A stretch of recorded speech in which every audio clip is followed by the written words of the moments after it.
very good morning to one and all. Welcome to the next lecture of online theory class series of subject Novel Drug Delivery System. I am Mrs. Aarti Majumdar, Associate Professor, Department of Pharmaceutics, Smriti College of Pharmaceutical Education, Indore. Dear students, in continuation of our discussion over various microencapsulation techniques, so far we have discussed about air suspension technique or Wurster process and coagulation phase separation techniques, including various principles of coagulation or phase separation and solvent evaporation method. In today's lecture, we are going to discuss other techniques of microencapsulation.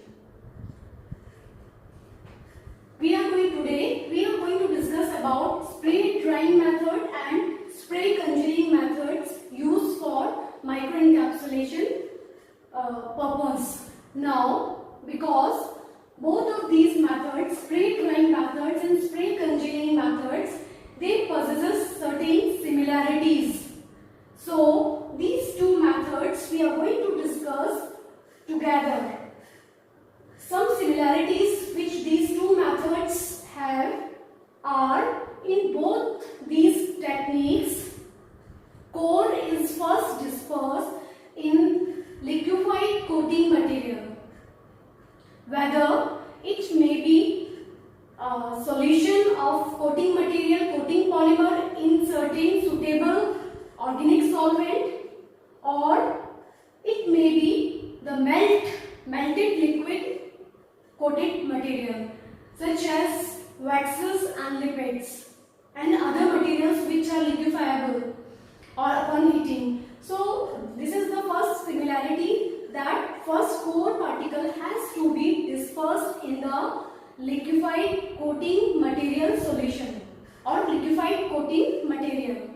Another similarity in both these techniques is that the core material and coating material mixture or dispersion, this dispersion is sprayed through an atomized nozzle in the form of small droplets in such an environment which results in the rapid solidification of coating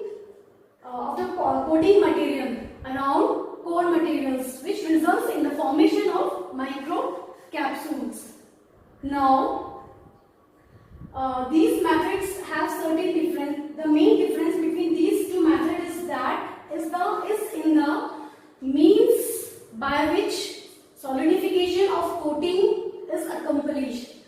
So let's discuss these two techniques together, such as in spray drying method, core particles are dispersed in the polymer solution. In spray drying technique, core materials which are insoluble in the polymer solution, they are dispersed in the coating polymer solution using any suitable organic solvent. Coating polymer is first dissolved in any suitable organic solvent, and in that homogeneous coating polymer solution, core particles are dispersed.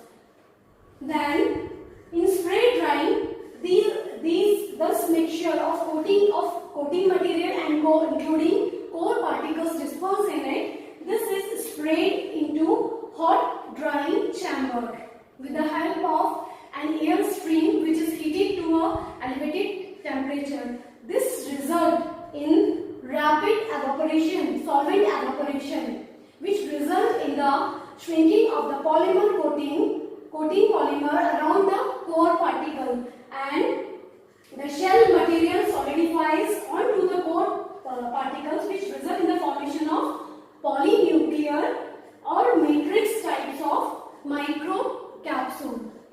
So dear student, in case of spray drying core material, they are dispersed in the solution of coating polymer solution, and this mixture is sprayed in the chamber where there is an elevated chamber or in hot air stream. In presence of hot air stream, it results in the evaporation of solvent, and thus this is the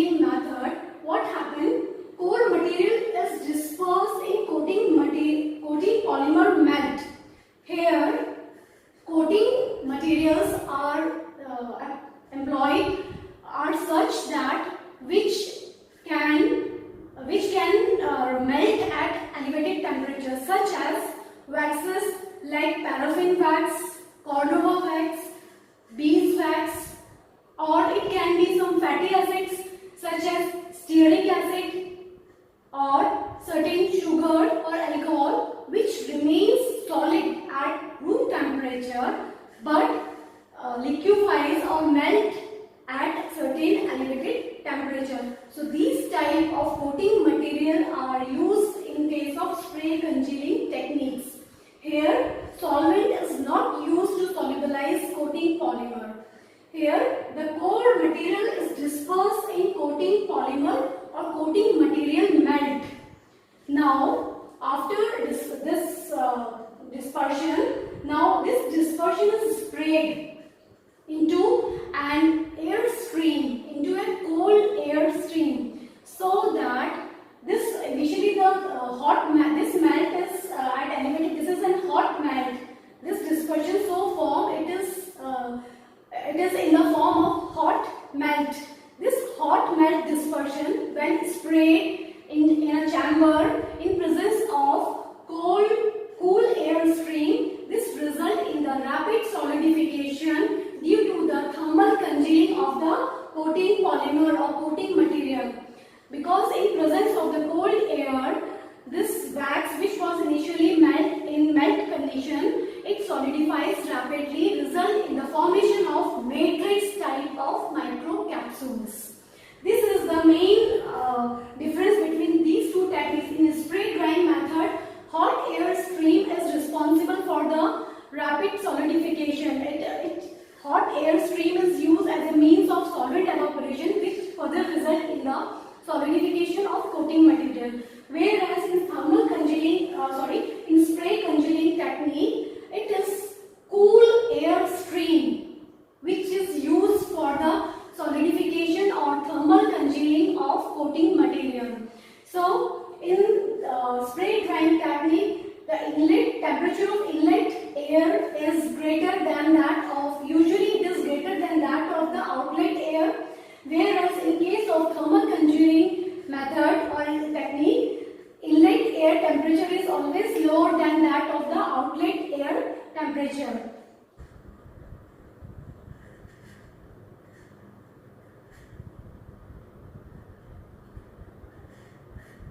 Dear students, now this is a schematic diagram of a spray dryer. I have shown you the zoomed view of this diagram of this spray dryer.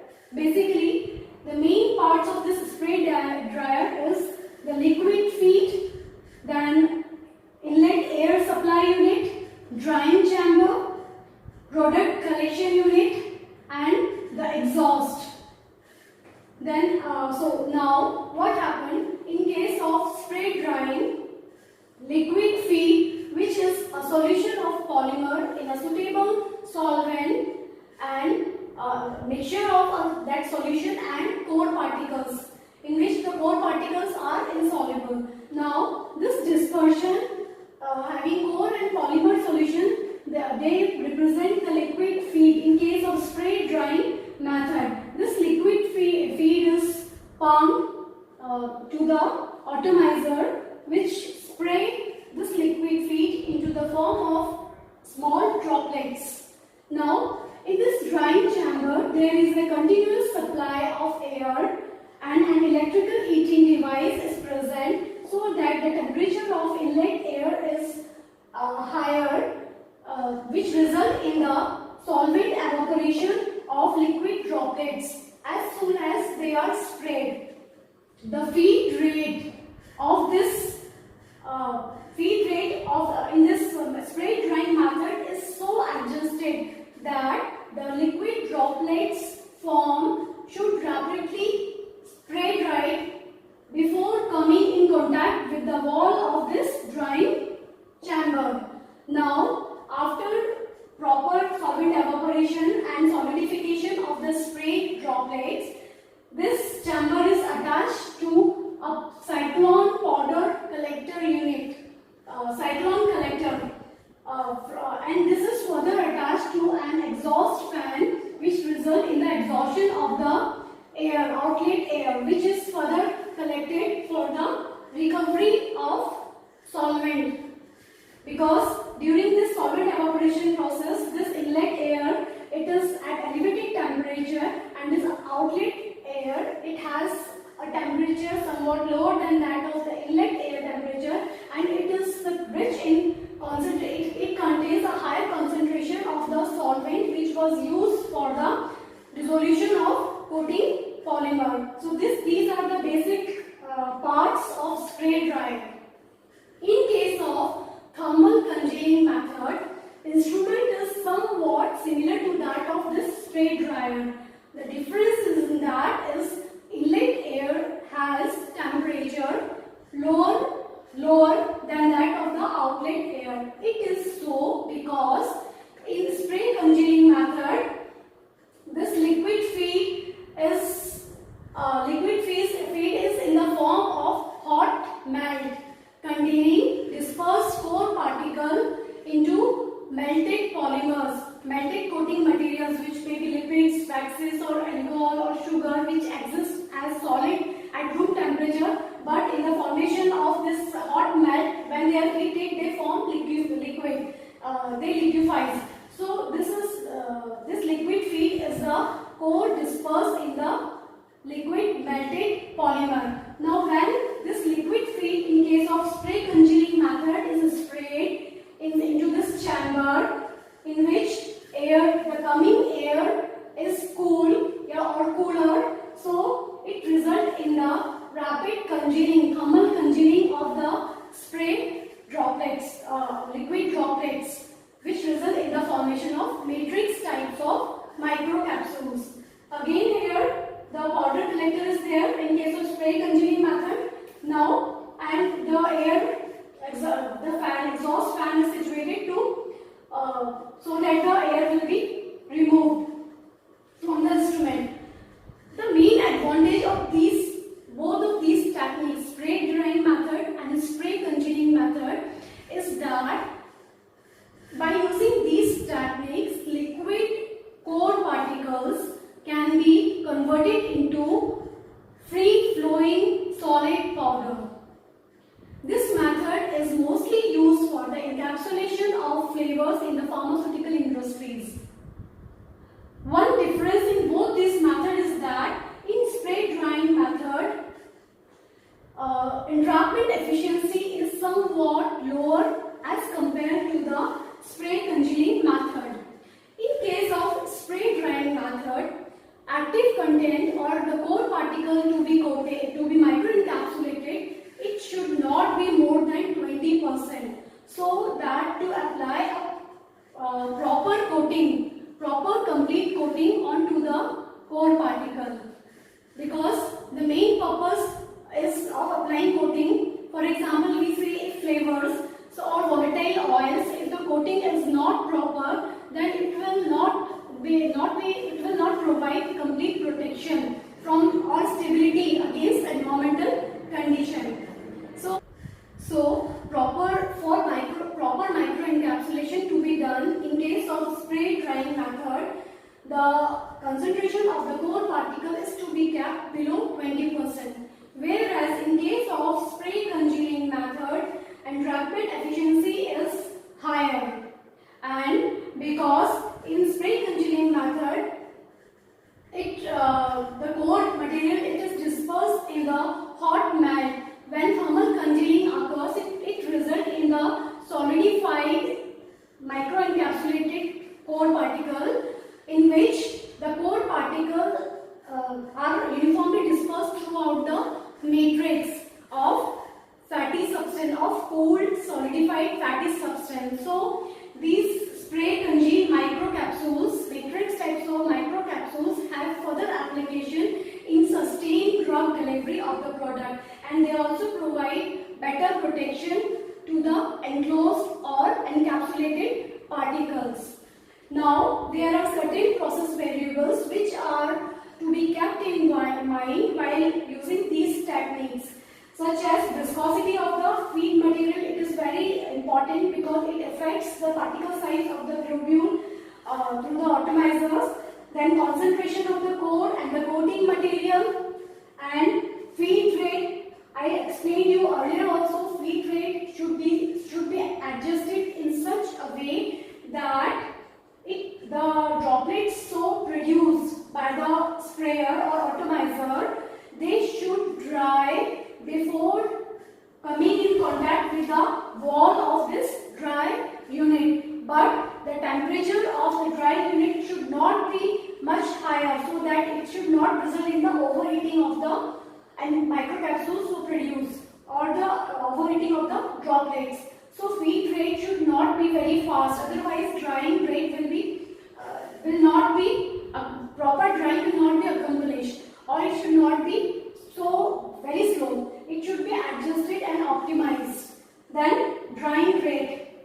Drying rate is totally dependent upon the temperature of the inlet air and the outlet air. It should be properly adjusted, so that in case of spray drying, proper drying should be achieved, and it should avoid the overheating of the ore content, so as to protect their degradation, thermal degradation. So dear student, in today's lecture we have studied about water spray drying technique and water spray congealing methods for microencapsulation.